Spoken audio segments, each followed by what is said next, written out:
Macron espère réduire grâce au projet de loi présenté lundi en Conseil des ministres. Oui, un texte qui mise aussi sur le développement de la filière nucléaire, l'art du en même temps, Jacques Serret, une manière aussi de répondre à la crise énergétique, à condition que les souhaits du président se réalisent, hein, Jacques.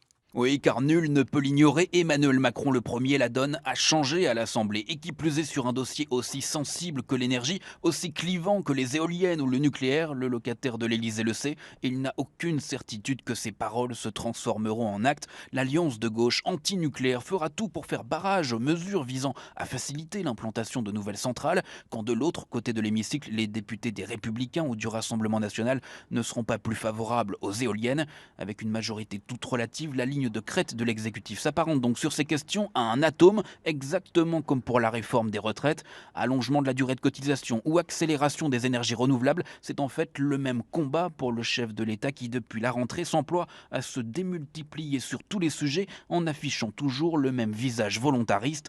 On donne le tempo, se félicite un de ses conseillers, et c'est bien là la stratégie présidentielle, occuper l'espace pour se placer au centre du jeu politique, manière comme une autre de donner l'illusion d'avoir toujours la main malgré la situation de blocage. Jacques Serret du service politique d'Europe 1.